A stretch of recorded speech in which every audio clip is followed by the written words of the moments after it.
to give you a view of what marriage is possibly going to be like in the future.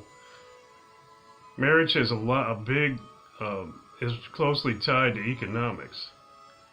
And one of the reasons marriage was popular in the past was because we had a different kind of society economically. It was based on agriculture and trades. And in agriculture, the more children a family would have, the more potential for money they would have, the more labor and productivity they'd have. The same in trades, because the person who was a tradesman could teach his sons to do whatever trade he did for a living. And that means they could service more customers and make more money. But things have changed, and that was the main reason people did get married. There was social pressure not to have children out of wedlock, and there was pressure to be married when you had your children. So people never really thought about doing anything else. They'd get married and have big families because the big families meant more prosperity, more labor, and more of the ability to expand on whatever they were doing, whether it was working the soil and producing produce, or whether or not they were doing trades.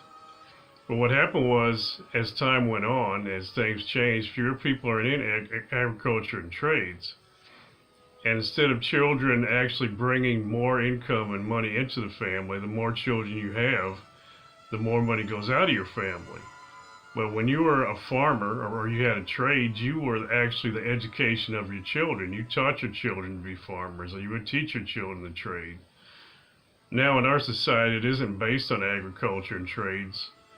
Your children have to go to college and go to trade school even to learn a trade, and that costs money. The children become more of a financial burden instead of becoming a financial plus, so there's fewer children. When people don't have the incentive to get married and have children, fewer people are going to get married, because economically some of them may not even see themselves as being able to afford children. So the opposite influence is there, and as time has gone on, that's become more and more of the trend, that more children equals less money instead of more money.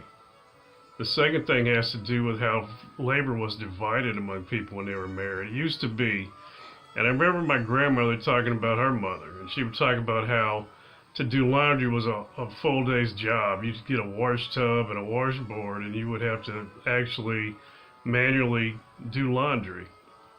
Well, as technology's improved and we have washing machines, it takes far less time to do laundry. I mean, there are times when I'm actually making dinner and doing laundry at the same time, which seems like nothing to us. But if somebody from the turn of the century could see that, they would marvel at it. Well, as time went on, we got oven stoves, we have fast food, convenience food, microwaves. My grandmother talked about when she was a child, they would actually have to build a fire in the stove at home.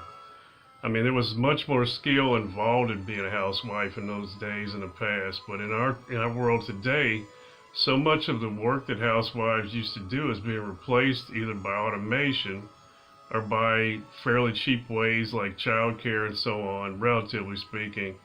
These things can be replaced with money more so, and they're not really as valued as they used to be. You think about how husbands would do the work at home, and they would do, in fact, if they were tradesmen, their jobs would be right there at home. They'd be working at home. If they were farmers, they'd be working at home. Men now work outside the home, and the labor that it takes to be a housewife is mostly work they can do themselves, even though they may not want to. If they have to, they can. They can do their own laundry. They don't have to even know how to cook. They can always buy their food. So the economics of marriage and the division of labor has really pushed things in a different direction. I'm looking more at a male perspective on marriage, because whether or not feminism and views of gender roles have changed, men are still the initiators of marriage for the most part. So if men don't see an advantage to being married, then the number of people married would continue to decline.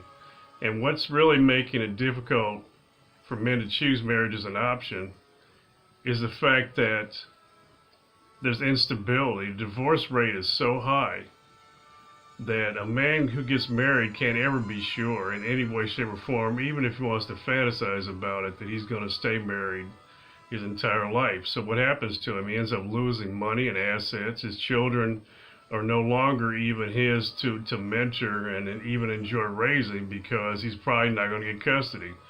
So he simply becomes a check in the mail. He doesn't see his children very often. He doesn't have a wife to let him support him. He becomes somebody who's basically lost. So marriage ends so often, over 50% of the time, marriage ends in divorce, that in the future, men are just simply not going to choose to get married. And we already see this trend as we go along. You think about how economics used to be for men in marriage. There used to be a dowry. In other words, a woman would actually exchange wealth for marriage. A man would actually literally get paid to marry a woman. This was seen as the financial sort of foundation for their marriage, because most of the time people stayed together for life. And a man would actually acquire assets by marrying a woman. Now it's just the opposite. Very likely he's going to end up losing assets when he gets married. And divorce has become so common that men can almost pretty much count on it. I mean, most of the men are going to lose. If this was a lottery, then you would feel like nobody would pay that much. I mean, people spend a few dollars on a lottery ticket, but nobody's going to spend like hundreds of thousands of dollars on a lottery ticket thinking that they're going to win more. Well, marriage has become that for a lot of men, because in their lifetime they're going to end up losing so much money just getting married, even if they just have a couple of kids. And their lifestyle changes, because if you live with your children and your wife, you're going to have a certain standard of living. But if they live separately from you and you're forced to take that money and income and just sort of hand it over to them, and they're somewhere out there somewhere, the man's standard of living drops. Now, what it used to be, social pressure was there for people to force people to get married. That's another facet that's changed. Our communities are loose. They're not really closely knit anymore. People would go to churches where people would know them. They know their neighbors. People often don't know their neighbors. People even go to churches. A lot of times they go to churches that are so big, they're impersonal. So the kind of shaming and sort of social pressure tactics that society used to be able to put on people, that no longer exists. People don't know anybody. People don't know each other. There's so many people divorced that it doesn't make any sense. Who's going to shame you for being divorced when just about everybody you know has been through it too? So that doesn't work as much either. Now, men and women try still sort of follow their parents and their traditions to get married. But what's happened is so many people out there are the children of divorce that there's no way to even sell them on sort of the fairy tale of marriage and divorce. So this whole feeling that marriage is going to be the road to happiness and all that, that can't be sold anymore, because there are just too many people that don't believe it because they know it has been their experience. So the bottom line of this whole thing is, marriage, if the trends we see continue, unless something changes, something radically changes within the next decades or so, the time is going to come when most people don't get married, which is hard to imagine. And nobody knows what the outcome of that will be, because we've never had a society where that was true. But definitely in the Western world and these industrialized countries, especially in the United States, the trend towards not being married really has no end in sight. And there's no reason to believe that this is going to be a positive thing. It's been said that families with married parents and children are the foundation of a society. So if this trend continues and these foundations are gone, dysfunction and instability is going to be the result.